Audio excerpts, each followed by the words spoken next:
गजपति जिला गुम्मा block ADS सभागृह आदिवासी महासंघ कार्यकारिणी और मनोनयन बैठक अनुष्ठित हो जाइछि। आदिवासी महासंघ पक्षरु प्रारंभ में संबर्धना और बाबा साहेब और बिरसा मुंडा फोटो चित्र रे पुष्प अर्पण और प्रदीप प्रज्वलन करा जायथिला। आदिवासी महासंघ समस्त सभ्य सभ्यांक द्वारा जातीय संगीत गान करा जायथिला।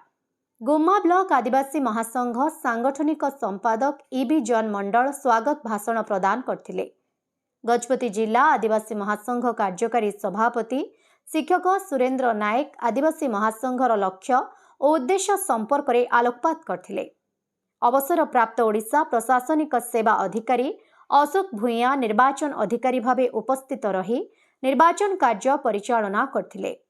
गुम्मा ब्लॉक आदिवासी महासंघ सभापति भावे आसीन गमांग, कार्यकारी सभापति भावे अनिल गमांग, उपसभापति भावे प्रेमिका रईत और बुलू रईत, गुम्मा ब्लॉक साधारण संपादक भावे मसुलान रईत, संपादक भावे रासिन सबर सनिया मंडल, सह संपादक भावे ओब्दिया सबर, कोषाध्यक्ष भावे दिवस रईत और सह कोषाध्यक्ष भावे अक्षय गमांग, परामर्शदाता भावे जनी सबर सुनेमी मंडल, स्वप्न सबर सजेश गमांग प्रमुख सर्वसम्मतिक्रमे मनोनीत होइछन्ति।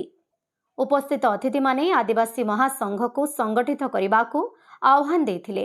अतिथि भावे अवसर प्राप्त भारतीय प्रशासनिक अधिकारी पवित्र मंडल, अवसर प्राप्त ओडिशा प्रशासनिक अधिकारी अशोक भूया, गजपति जिला आदिवासी महासंघ सभापति नीर भूया, कार्यकारी सभापति सुरेंद्र कुमार नायक, आदिवासी महासंघ रायगढ़ ब्लॉक कोषाध्यक्ष चंद्रशेखर रायका, आदिवासी महासंघ रायगढ़ ब्लॉक सभापति अभय भूया, गुम्मा ब्लॉक अध्यक्षा सुनेमी मंडल, प्रोफेसर राधाकांत भूया, सौरा आदिवासी महासंघ सभापति ईदो मंडल प्रमुख जोग देथिले।